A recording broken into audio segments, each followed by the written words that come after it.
여기에서는 여러분들이 올려놓은 질문을 함께 공유하는 그런 시간을 갖도록 하겠습니다. 그 질문 내용 가운데 전부 다 여기에다가 공개는 할 수 없고, 제가 질문은 읽어드릴 거예요. 읽어드리고, 그 다음에 그 질문의 핵심 키워드를 하나, 두 개, 아니면 뭐 많으면 세 개 정도 올려놓고, 그 키워드를 중심으로 해서 여러분들에게 좀 부연 설명을 할까 해요. 자, 우선 첫 번째 질문은 일본인의 정신을 나타내는 핵심 개념 중 혼내와 다테마에가 있습니다.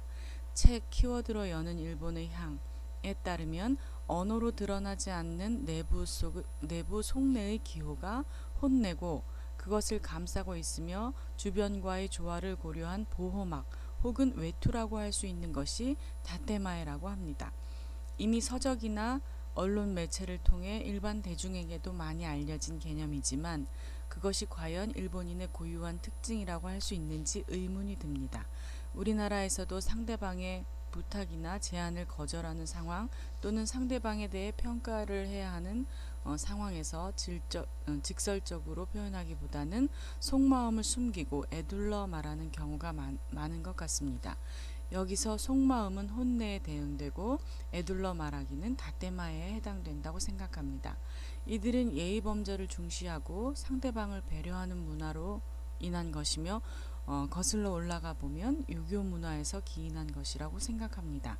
이러한 관점에서 종합해 본다면 일본인의 혼내와 다테마에라는 것도 유교 문화의 연장선 위에서 예의 범절과 배려를 중시하는 문화가 단순히 심화된 것에 불과한 것 같다는 생각이 듭니다.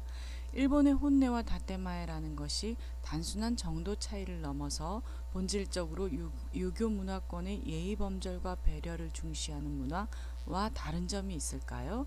있다면 그 차이점은 무엇이고, 그것이 어떤 역사적, 사회적 배경을 지니고 있는지 궁금합니다. 라고 질문을 해줬어요.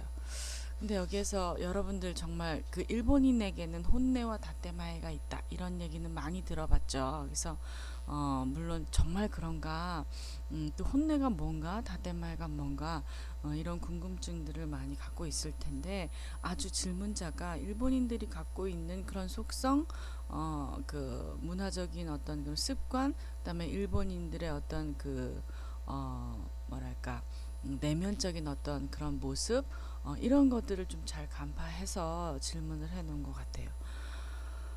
근데 조금 여기에서 이제 그 질문자가 얘기한 거는, 이건 그냥 우리 뭐가 일본인들의 어떤 특징 뭐 이런 거라고 얘기할 수 있나? 이거는 우리도 가지고 있는 것이 아닌가라고 해서 우리하고 비슷한 그런 문화가 아닌가라는 그런 제안을 했어요. 근데 사실은 그렇지 않아요. 우리도 물론 누구나 다 속마음과 겉마음은 있어요. 여러분들도 이렇게 친구들이나 아니면 부모님들, 주변 사람들과 지내다 보면 내 속마음을 다 털어놓고 이야기할 수 없잖아요. 그쵸?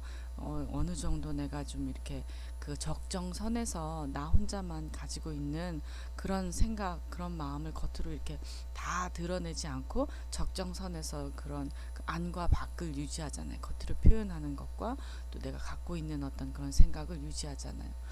근데 일본인은 우리가 그렇게 그 속마음, 겉마음 뭐 이렇게 하는 것보다 일본인은 훨씬 더, 우리보다 비교도 안 되게 훨씬 더 자기가 갖고 있는 속마음과 그 겉으로 표현해내는 그런 그 어떤 말이라든지 행동이라든지 이런 구분이 아주 확실해요. 그 다음에 그 영역이 굉장히 그 광범위하고 커요. 예를 들면 어, 자, 우리는 이제 친한 친구가 있다고 칩시다. 친한 친구가 자기는, 나는 친한 친구에게 나의 고민 뭐 이런 것들을 다 솔직하게 얘기하고 털어놓는 편인데, 친구는 그렇지 않아요. 어느 날 보니까 나만 모르고, 그 친구에 대해서 나만 모르고 있었던 그런 뭐 게 있었어요. 그러면 친구에게 굉장히 섭섭하고 배신감을 마저 느끼고, 어떻게 쟤는 저런 걸 나한테 얘기를 안 할 수가 있어. 어떻게 다른 사람한테는 얘기를 해도 나한테는 얘기를 안 할 수가 있지? 나를 도대체 친구로 생각하는 거야 뭐야? 뭐 이렇게 생각을 할 수도 있겠죠. 그쵸? 근데 한국인이면 뭐 다 그런 거는 아니지만, 한국인의 대부분이 서로 이렇게 친한 관계일수록 마음을 다 터놨다고 생각을 해요. 근데 이제 일본인의 경우는 그렇지 않아요. 오히려 마음을 다 터놓는 게 그 사람을 배려하지 않은 그 사람을 이제 상대를 생각하지 않은 그런 그 상태임을 나타낼 수도 있어요. 예를 들어서 저도 이제 일본에 아주 친한 친구가 오히려 한국보다 일본에 친한 친구가 더 많다고 해도 과언이 아닐 정도로 제 대학 시절이나 뭐 이런 다 젊은 시절을 일본에서 보냈기 때문에 친한 친구들이 일본에 많죠. 그래서 저는 이제 아주 그 친한 친구들 가운데 그래도 제 속마음을 털어놓을 수 있는 친구들한테 뭐 집안 사정이라든지 제 어떤 그 심정이라든지 이런 것들을 다 털어놨어요. 근데 일본인들은 딱 거기까지, 딱 자기가 얘기할 수 있는 부분까지지, 아무리 친하다고 해서 그걸 다 털어놓거나 뭐 그렇지 않아요. 자기 영역이 아주 분명하게 있어요.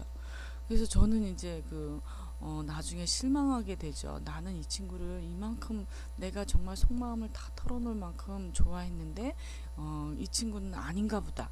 자기의 속마음을 나한테 전혀 보이지 않고 어떤 그 적정선 거기까지만 내가 들어갈 수 있는구나 라는 걸 안 순간 저는 그 친구한테 이제 배신감을 느끼고, 어떻게 네가 나한테 그럴 수 있어?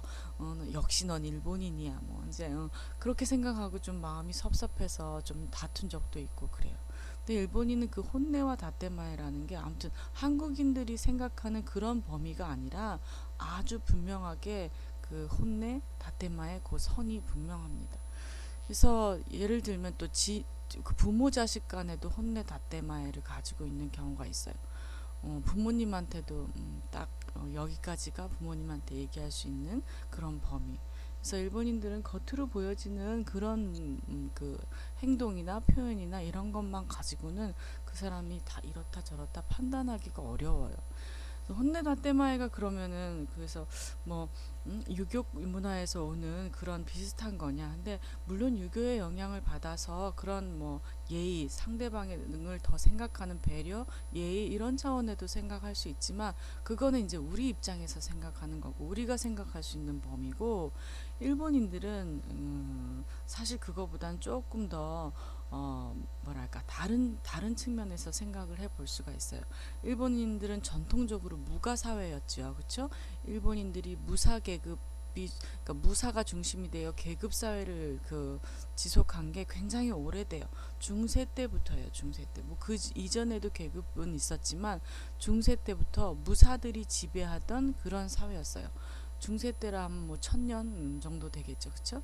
근데 그 1000년을 뭐 지금 근대부터는 무사가 없어졌다라고 하더라도 그 무사도 정신이라든지 이런 것들은 아직도 살아남아 있죠. 그렇죠? 그게 뭐 하루아침에 무사 계급 사회가 없어졌다.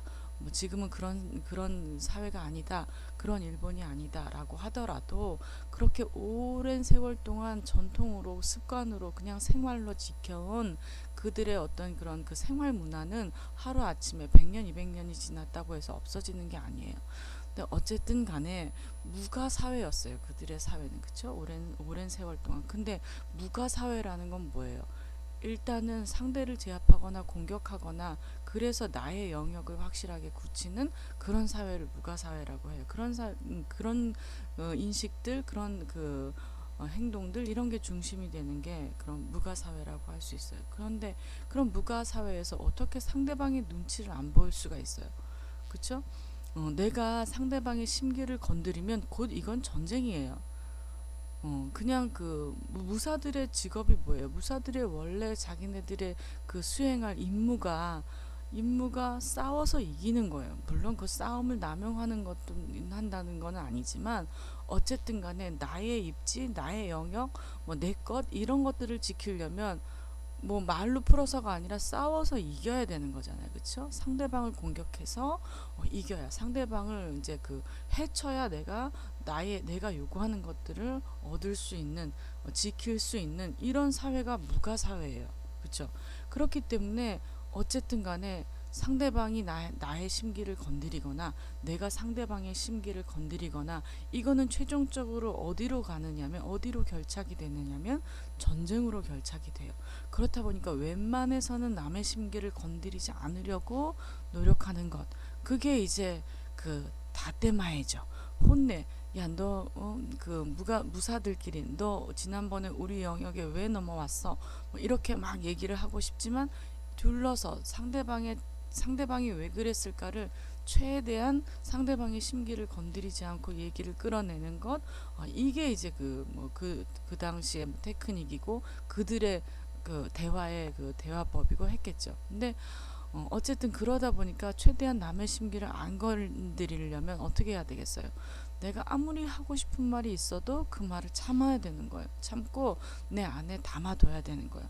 그게 혼내예요. 담아두고 일단 심기를 건드리지 않는 범위 내에서 얘기를 꺼내내는 건 이게 다테마예요. 그래서 오랜 뭐 유교 문화 뭐 이런 것도 물론 영향을 줬겠지만 어, 그 전통적인 그런 그 무가 사회에서 오는 생활 습관 거기에서 만들어진 오랜 그 문화 상대 그 습성 어떤 그 속성 이런 인간의 속성 일본인의 속성 이런 게 혼내 다테마에라고 생각해요. 아마 대답이 틀리지 않을 거예요. 왜냐하면 사실 여러분들은 일본인에 대해서 대답을 뭐 이런 그 얘기를 할 때 딱 6대 4의 기준을 놓고 보면 돼요. 어떤 사람도 일본인은 이렇다, 일본은 이렇다라고 확실하게 정의를 내릴 수가 없어요. 왜냐하면 일본인들은 원래 그 일본인들 자체가 상반적인 두 가지의 성향을 한 공간 위에 놓고 있는 그런 사람들이에요. 국화와 칼이라는 얘기 그때 해줬을 것 같아요. 그치? 해줬었죠. 어떤 상반되는 두 가지 성향을 그대로 한 공간 안에 놓고 서로 이렇게 충돌하지 않게 공존시키는 사람들이 그런 사람들이에요. 그쵸? 국화와 같은 정적인 면, 칼과 같은 동적인 면, 이런 게 서로 상충하지 않고 어떻게 해요? 함께 윈윈 하면서 공존할 수 있게 잘 어우러지면서 공존할 수 있게 만들어 놓는 사람들 그런 사람들이 일본 사람이고 그런 나라가 일본이에요. 그렇기 때문에 일본인은 이렇다. 일본인은 국화다 라고 얘기를 하면 아니다. 일본인은 칼이다. 이렇게 얘기하는 사람들이 반드시 6대 4의 비율 정도로 있어요. 그래서 제가 일본인은 혼내 다테마에 뭐 이런 것들을 다 가지고 있다. 아니다. 그렇지 않다. 이제 나중에 뭐 여기 여러분들의 질문을 보니까 뭐 집단주의냐 개인주의냐 이런 얘기도 나와요. 일본인은 집단주의다라고 얘기를 하면 아니다. 그렇지 않다가 반드시 40%는 나와요. 그래서 꼭 그렇다라기보다는 이런 성향이 있다라는 쪽으로 여러분들이 해석을 하고 들어줬으면 좋겠어요. 그렇게 들어주면 아마 틀리지 않을 거예요. 그래서 혼내 다테마에 이런 것도 일본인들이 물론 유교적인 성향 뭐 이런 것들 다른 사람들을 배려하고 예의를 지키고 이런 그런 그 습관에서 오는 어떤 현상 보여지는 모습이라고 할 수 있겠지만 그거보다는 이제 그 무가 사회가 갖는 그런 특징, 이런 특징에서 만들어진 습성이라고 해도 생각하면 좋을 것 같아요. 자, 음, 혹시라도 여러분들이 이제 제가 이렇게 대답을 해준 거에 대해서 제가 찾아본 바에 의하면 또 뭐 이렇게 또 질문이 나올 수도 있고 여러분들 그 다 수긍하는 게 그 옳은 거는 아니에요. 누구든 그러니까 어떤 학문이든 의문을 가지는 것부터 시작을 해요. 그래서 어떤 얘기를 했다고 해서 다 받아들이고 아 그렇구나 선생님 말이 맞구나 뭐 부모님 말이 맞구나 아니면 뭐 사회에서 그 나보다 연장자의 말이 맞구나 이렇게 생각하지 말고 자 받아들이되 거기에서부터 어떤 이거는 라는 그럼 이거는 라는 그런 의문점을 가지세요. 제가 이렇게 여러분들의 질문에 대답을 했다고 해서 아 교수님 얘기가 다 맞는 것 같다 이렇게 생각하면 이제 여기 끝이죠, 그렇죠? 근데 이제 여기서부터 출발이에요. 자 이렇게 교수님이 얘기를 해주셨다면 그러면 이거는 이런 부분은 내 생각은 그렇지 않은데 내가 찾아본 자료에 의하면 뭐 이런데 라는 의문점이 아마 계속 그런 의문점을 계속 만들어내는 게 학문의 출발이고 학문이 가야 할 길이 아닌가 그렇게 생각을 해요. 그래서 일단 제 대답은 여기서 마치도록 하겠고, 앞으로 이런 식으로 이제 여러분들의 대답을 물론 길게도 할 수 있고 짧게도 할 수 있고, 그 다음에 여러분들의 이제 이게 쭉 지금까지 여러분들이 올려놓은 질문에는 이렇게 중복되는 부분이 별로 없었어요. 근데 혹시라도 중복되는 부분이 있다면 그걸 좀 이렇게 종합을 해서 그렇게 대답을 해줄 거예요. 근데 여러분들의 질문은 다 읽어 드릴 거예요.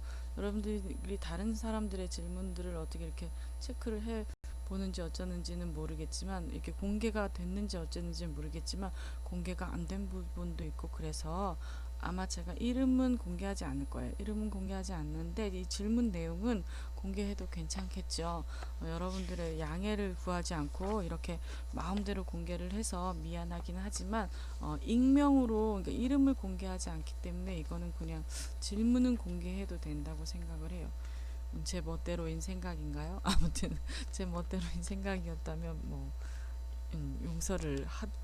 용서를 하세요. 하여튼 용서를 안 하신다면 어쩔 수가 없죠. 근데 어쨌든 좀 이해를 바라겠고, 아무튼 이런 식으로 질문에 대한 대답을 해 나가도록 하겠습니다. 자, 이상입니다. 다음 페이지를 한번 봅시다. 자, 2번은 천황과 보통국가라고 이제 키워드를 만들어 놨는데, 질문을 한번 보면 왜 이런 키워드를 만들어 놨는지 아마 알 수 있을 거예요. 일본 정치에서 빼놓을 수 없는 존재 중 하나가 바로 천황입니다. 근대까지만 하더라도 국가의 원수로 자리매김하고 있던 천황은 비록 현재 어디까지나 상징적인 존재로 주로 국가 행사 주관이나 아주 제한적인 정치적 영향력을 가지고 있으나, 서양 열강의 지배 전까지만 하더라도 국가 권력 내 최정점에 위치해 있었습니다. 현재 일본은 의원 내각제를 채택하여 정부를 구성하고 있으며, 천황은 의회 해산과 같은 정부 내부의 특수한 경우가 아니면 정치에 관여하지 않습니다. 그런데 현재 아베 정부에서 내세우고 있는 재무장과 보통 국가화의 내용 중에는 천황을 제2차 대전 이전의 입지로 승격시키고자 하는 움직임도 어느 정도 보입니다.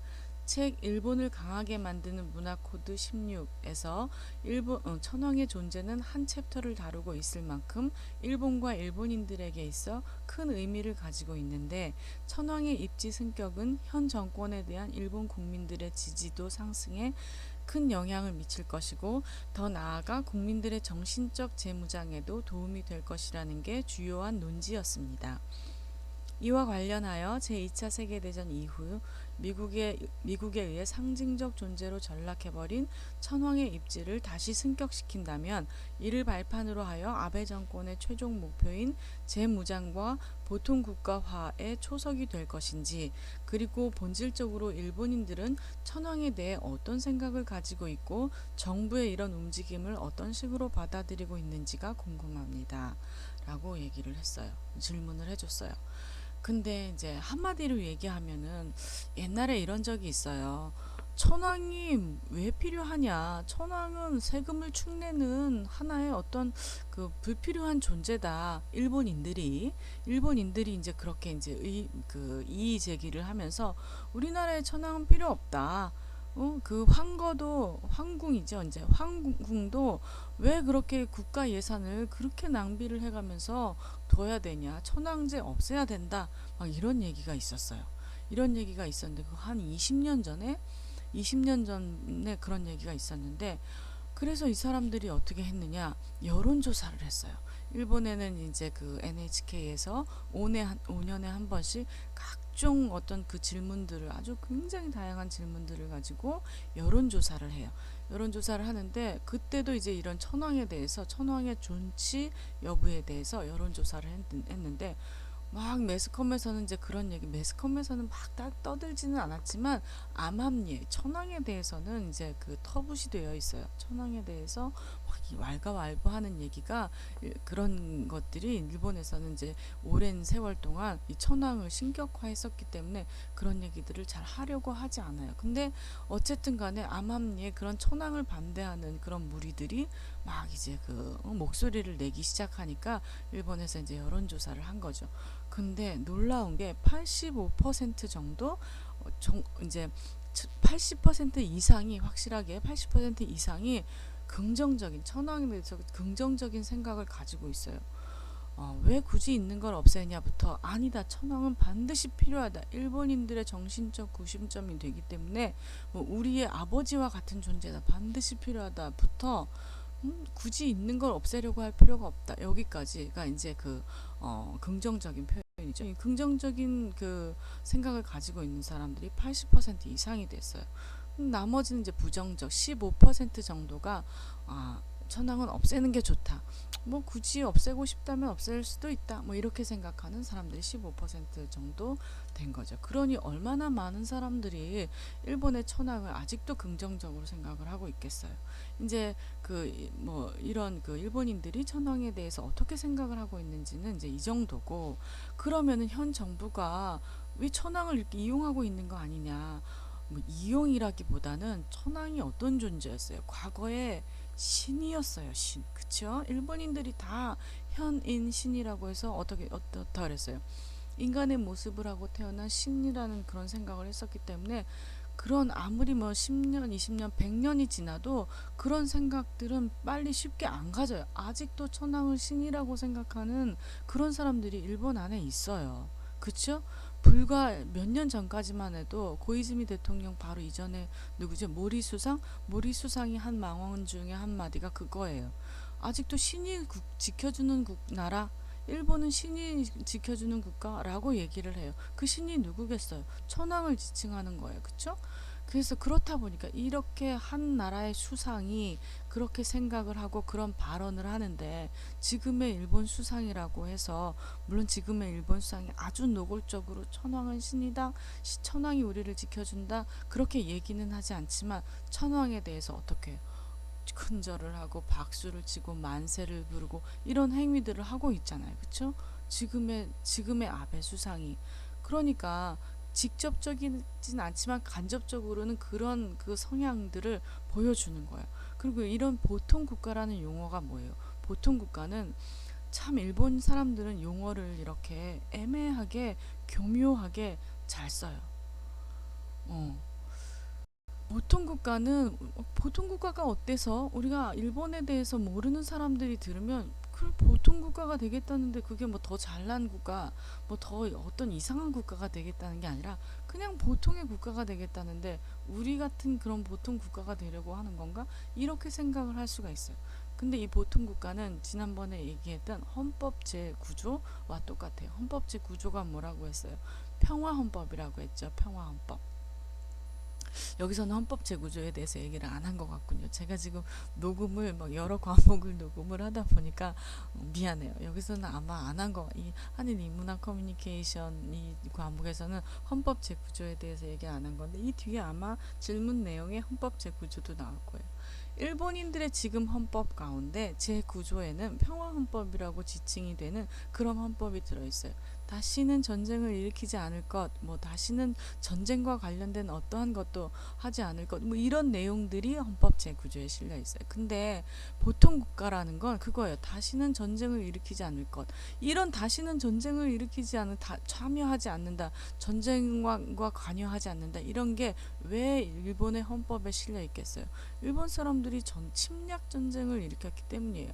그런 역사적인 큰 과오, 잘못 이런 게 있기 때문에 다시는 전쟁을 하지 않겠다. 전쟁에 관여되는 일은 하지 않겠다라는 걸 자기들 법에 명시를 해놓은 거예요. 근데 보통 국가라는 건 나도 방위력을 이게 해서 전쟁도 일으킬 수 있다. 그게 보통 국가예요. 다른 보통 나라들처럼 주변에 뭐 한국이나 주변에 어떤 중국이나 이런 보통 나라들처럼 보통 국가들이 다 국방력을 강화하고 있다. 우리도 그렇게 할 것이다라는 얘기예요. 일본은 그렇게 하면 안 되죠. 그쵸?